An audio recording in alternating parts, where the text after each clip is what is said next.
Arrangements brilliant, आया 5 minute में सब हो गया। I think it's very beautifully organise और सभी को वोट करना चाहिए क्योंकि मेरा मानना है ये सबसे इम्पॉर्टेंट इलेक्शन है। ग्रास रूट, हमारा इलाका, जब आप घर साफ रखोगे, इलाका साफ रखोगे, इलाके को प्रोग्रेस करते हुए देखोगे, तभी देश की प्रगति भी होगी। तो I think this is by far the most important elections. हम सिर्फ रोते रहते हैं कि बीएमसी ये नहीं करती, बीएमसी वो नहीं करती, हम कुछ नहीं करते। बीएमसी वाले देखेंगे तो बीएमसी जितना काम करती है, आप रात को 2 बजे देखो तो क्लीनिंग चालू है, फेंकने वाले तो हम ही है ना। तो I think this is a very very important vote और सभी को बाहर निकल के वोट करना जरूरी है, बहुत बहुत जरूरी है। कौन कौन से मुद्दे हैं जो आपके दिमाग में हैं? आई थिंक हर चीज जो हम ही क्रिएट करते हैं, मुद्दे है कुछ नहीं, मुद्दे हम क्रिएट करते हैं। कचरा हम फेंकते हैं, एयर क्वालिटी के लिए भी हम ही कहीं ना कहीं हम ही जिम्मेदार है। यू नो, हम जिस तरीके से एनवायरनमेंट को अब्यूज करते हैं, पेड़ हम ही काटते हैं,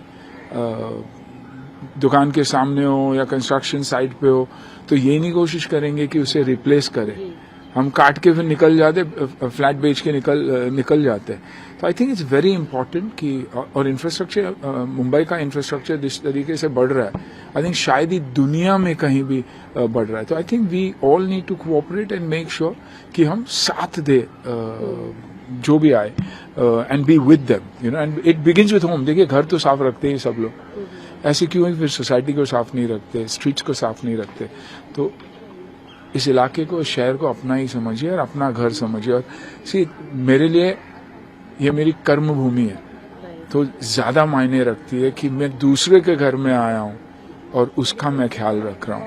आई मीन, जन्मभूमि मेरी भले दूसरी हो, लेकिन कर्मभूमि ने मुझे सब कुछ दिया। अगर सुनील शेट्टी जाना जाता है किसी चीज के लिए, it is because of what Mumbai is given me, so I will always be indebted. Sir, voters में कंफ्यूजन है, आपको ऐसा लग रहा है because of so many political parties in the फ्रे? आपको नहीं, मुझे तो दिखाई दिया जिसको मेरे को वोट डालना, मेरे को 1 सेकंड भी नहीं लगा, जाके सीधा टक करके दबा दिया, क्योंकि मैं जानता हूं कि मेरे इलाके में कौन अच्छा काम कर रहा है। जब मेरे इलाके में अच्छा काम कर रहा है, मतलब उसके ऊपर जो है एमएलए और वो उनको संभाल रहा है।